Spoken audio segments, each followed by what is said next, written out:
Hello students, my name is Manisha and welcome to my YouTube channel.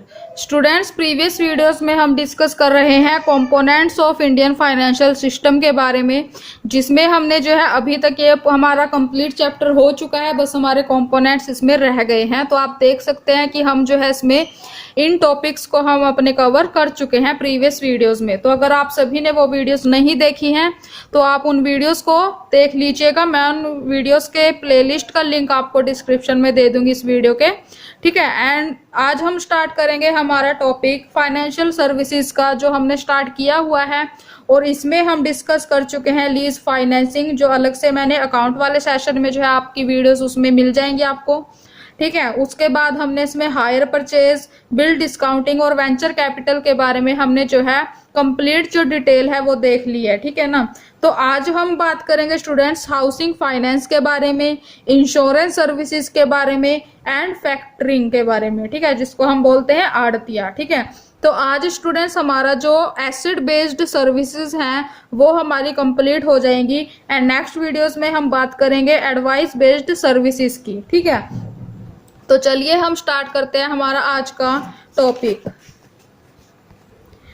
तो देख लेते हैं हाउसिंग फाइनेंस क्या होता है, ठीक है। अब देखो नाम से ही पता चल रहा है, वैसे तो समझने वाला इसको समझ भी जाएगा ऐसे ही कि हाउसिंग फाइनेंस है, तो इसका मतलब क्या होगा, सिंपल इसका मीनिंग यही होगा कि हाउस के लिए मतलब कि लोन देना या लेना, ठीक है, यही है। तो चलिए मैं आपको बता देती हूँ इसमें, ठीक है ना।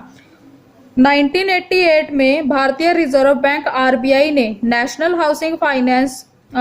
हाउसिंग बैंक के रूप में देश में फाइनेंशियल सर्विसेज जो फंड्स पर बेस्ड हैं के रूप में स्थापित किया है, ठीक है। अब देखो आरबीआई ने, इसमें क्या बोला गया है बेसिकली कि इंडिया का जो बैंक है आरबीआई है, रिजर्व बैंक ऑफ इंडिया है, उसने 1988 में क्या किया, नेशनल हाउसिंग जो बैंक है उनके रूप में जो है फाइनेंशियल सर्विसेज प्रोवाइड की हैं, ठीक है। मतलब कि जो फाइनेंस देते हैं हाउस के लिए उनकी जो है आरबीआई ने जो है उनकी स्थापना की है, ठीक है। फॉर एग्जांपल एचडीएफसी हो गया, LIC housing finance, city home, ICICI housing etcetera, ठीक है। ये इसके कुछ एग्जांपल्स दिए गए हैं। अब फंक्शन इसमें दिया हुआ है कि क्या फंक्शन करते हैं, कि मतलब कि क्या फंक्शन करेंगे ये बैंक।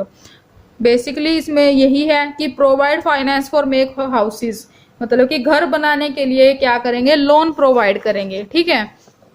आगे स्टूडेंट्स इसमें है, आगे है इंश्योरेंस सर्विसेज। अब इंश्योरेंस सर्विसेज में हम क्या लिखेंगे, फंक्शन लिख सकते हैं हम इंश्योरेंस कंपनी की, कि जो इंश्योरेंस कंपनी है वो क्या फंक्शन करती है, एंड हम उसमें लिख सकते हैं टाइप्स क्या होते हैं इंश्योरेंस सर्विसेज के।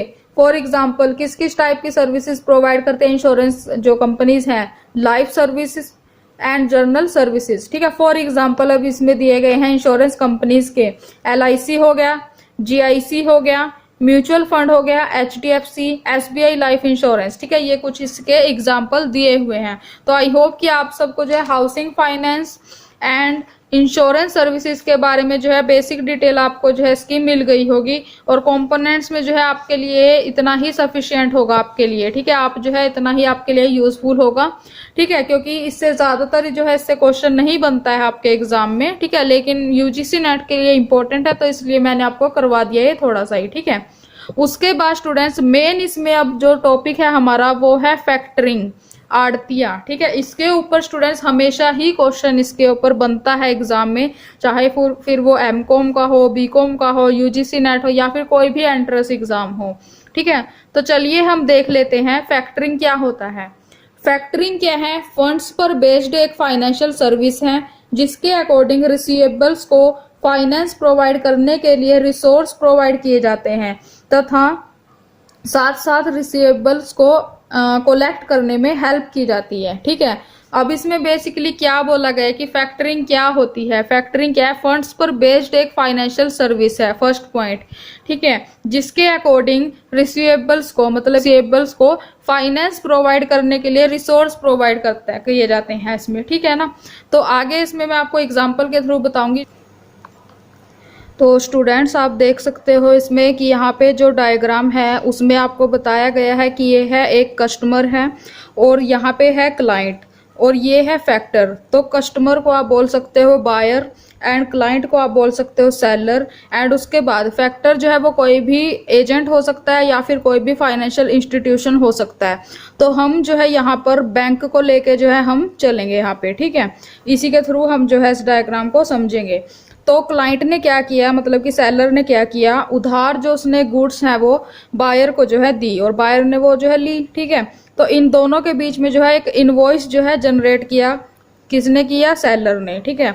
तो सेलर ने अब क्या किया, सेलर ने जो इनवॉइस है उसकी एक कॉपी तो कस्टमर को दी और जो उसकी दूसरी कॉपी है वो उसने फैक्टर को जो है मतलब कि बैंक के पास सबमिट की, ठीक है। तो अब बैंक ने क्या किया, बैंक ने जो है जैसे कि फॉर एग्जांपल 50,000 की जो है गुड्स जो है उधार ली कस्टमर ने, ठीक है। तो बैंक क्या करेगा, 50,000 का 80% जो है, मान लीजिए 80% जो है बैंक सेलर को उसी टाइम पे दे देगा, ठीक है। लेकिन कस्टमर ने तो पेमेंट नहीं की है, तो बैंक जो है सिर्फ 80% देगा सेलर को उसी टाइम पे। बाकी जो 20% होगा वो जब कस्टमर पेमेंट कर देगा बैंक को उसके बाद मिल जाएगी वो सेलर को। तो ये था स्टूडेंट्स फैक्टरिंग के बारे में, ठीक है। अब देखो बेसिकली टाइप्स क्या होते हैं फैक्टरिंग के। फैक्टरिंग के टाइप कौन कौन से होते हैं, रिसोर्स फैक्टरिंग होती है, एडवांस फैक्टरिंग होती है, मैच्योरिटी फैक्टरिंग होती है एंड इनवॉइस फैक्टरिंग होती है, ठीक है। उसके बाद अब फैक्टरिंग की लिमिटेशन भी है। क्या लिमिटेशन है, high cost as comparison to short term finance resources, मतलब कि जो शॉर्ट टर्म फाइनेंस रिसोर्सेज होते हैं उनकी तुलना में फैक्टरिंग की कॉस्ट जो है वो ज्यादा होती है, ठीक है। उसके बाद इंडियन फैक्टरिंग ऑर्गेनाइजेशंस हैं, कौन कौन सी हैं, SBI factors and commercial services limited and CAN bank factor limited, ठीक है। तो ये जो है ऑर्गेनाइजेशन है बेसिकली फैक्टरिंग के बारे में, ठीक है। तो आई होप कि आप सबको जो है आज का टॉपिक आपको समझ आ गया होगा। एंड अगर आप सभी को ये वीडियो अच्छी लगी हो तो आप इसे लाइक शेयर और कमेंट जरूर कर दीजिएगा एंड चैनल को सब्सक्राइब करना ना भूलें। नेक्स्ट वीडियो में स्टूडेंट्स हम बात करेंगे फीस बेस्ड एडवाइजरी सर्विसेज के बारे में, ठीक है। तो नेक्स्ट वीडियो में जल्दी मिलेंगे एंड तब तक थैंक यू सो मच।